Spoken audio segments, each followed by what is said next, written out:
Començarem escoltant el senyor Roca, pare de Lluc, afectat per aquesta miopatia miotubular. Endavant. Alex, Gràcies. gràcies. Se'm fa estrany escoltar el meu nom i estic molt acostumat a que em diguin el pare d'en Lluc. A l'hospital soc el pare d'en Lluc, si em treu pel meu nom pel carrer segurament no em giraré. Aquesta és la part de la nostra vida, està molt a l'hospital amb en Lluc. En Lluc va néixer el 2013, ell té una miopatia miotubular, és una miopatia bastant complicada. De fet, les fases finals dels distròfis musculars són les fases inicials de la miopatia miotubular.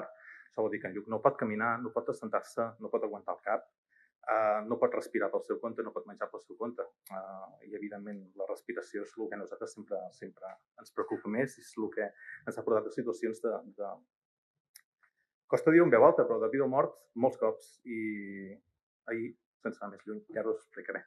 Llavors, la miopatia miotubular, la majoria de nens necessiten respirar 24 hores, com és el cas d'en Lluc, necessiten una bomba que els subministri menjar i necessiten cuidadors i són totalment dependents de les seves famílies. En aquest cas, en el cas d'en Lluc, és dependent completament de la seva mare i del seu pare, que sóc jo.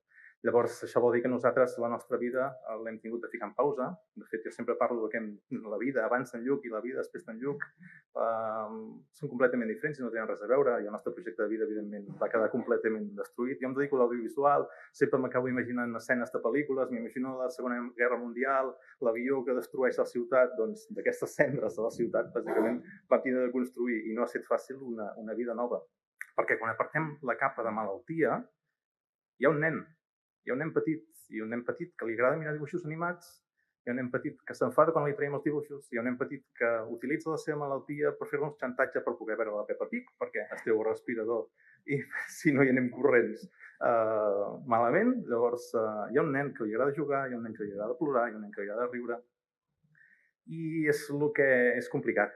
Nosaltres, la nostra feina com a pares i com a cuidadors, sobretot com a pares, és intentar-li donar una vida i donar-li una infància, perquè la malaltia ja li ha pres prou. Quan la Iolanda em va convidar a poder venir, el primer que vaig dir és intentaré venir, faré els possibles, no ho sé, perquè la malaltia mana molt. Ahir a la tarda la malaltia ens va recordar que hi era i de forma molt forta. Ell va aspirar moltes secrecions pels pulmons, va començar a estudiar molt fort, van tindre el respirador de de anestesi i van tindre de fer servir la nostra última línia de defensa, que és l'embú, que és bàsicament reanimar-lo quan ja estava desaturant el 30% d'oxigen, que és realment molt poc. Estem tan acostumats a aquestes situacions que no vam trucar una ambulància perquè ho vam controlar nosaltres. Estem tan desacostumats a que ens passi encara després de 5 anys que quan vam anar a dormir encara tremolàvem. En Lluc de seguida se'n va oblidar, de seguida va voler mirar dibuixos un altre cop, però la càrrega emocional i física que suportem els pares és bastant important en aquest aspecte. Llavors, no he preparat res perquè li preparo jo a la tarda, més o menys el que vull dir, però em sembla que és més natural que expliqui una mica què és el que ens passa. Aquest és el nivell que ens canvia la vida als pares que tenim nens amb malalties complicades, que al migdia estem dinant i a la tarda estem salvant la vida del nostre fill. Llavors, necessitem recursos per tot això i necessitem moltes ajudes per tot això. Ajudes de la família, ajudes econòmiques, ajudes de tota mena. Hi ha hagut moltes millores.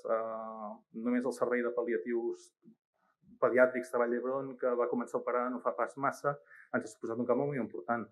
Un canvi molt important, fins al punt que ahir a les 12 de la nit la Carla, la nostra infermera de pal·liatius, em deia: jo em deixaré el telèfon engegat al costat de la tauleta de nit, si necessiteu alguna cosa truqueu-me, no m'importa l'hora, anant molt més enllà de les seves tasques i anant molt més enllà segurament del seu sou. I necessitem moltes ajudes que encara pensem, o al nostre parer, que han d'arribar. Les ajudes de dependència queden molt curtes, perquè no deixa de ser una ajuda econòmica molt petita. Per fer una comparació molt ràpida, als Estats Units o a Alemanya tenen assistència, tenen un infermer o infermera 24 hores a casa. Nosaltres tenim una ajuda de 300 i escaig euros cada mes.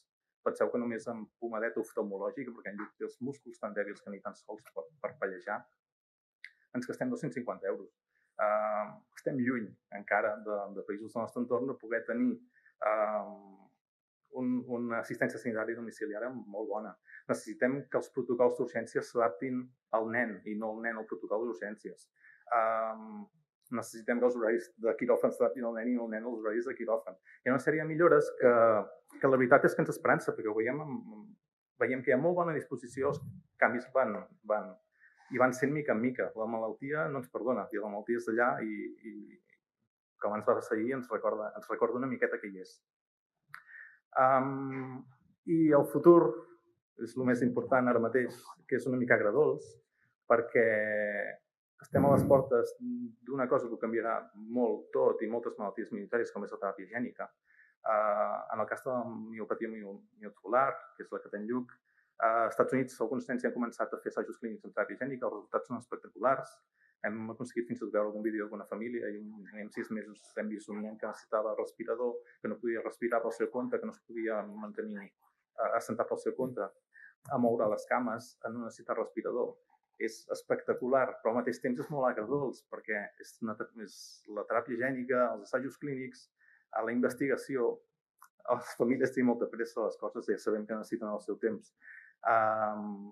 Tenim un nen als Estats Units que pràcticament s'ha curat de malaltia, però aquest hivern han mort 4 nens a Alemanya de la miopatia miotubular. I aquella llumeta petita, sempre encesa, que et recorda, potser, i que no ho vols assumir com a pare, que potser el teu serà el següent. Llavors nosaltres com a pares i la societat en general, l'administració i el sistema sanitari, hem d'evitar precisament això. Hem d'aconseguir que la investigació, que les teràpies gèniques o que les teràpies que siguin arribin quan abans millor a les famílies. Per no extendre'm més, en Lluc no pot parlar, som uns pares molt estranys, però hem sentit mai la veu del nostre fill, però en Lluc es comunica molt bé. Llavors ell per dir poc o per dir petit fa així, i per dir molt fa així o així. Llavors nosaltres encarem el futur amb una mica de por i amb moltíssima esperança. Moltes gràcies.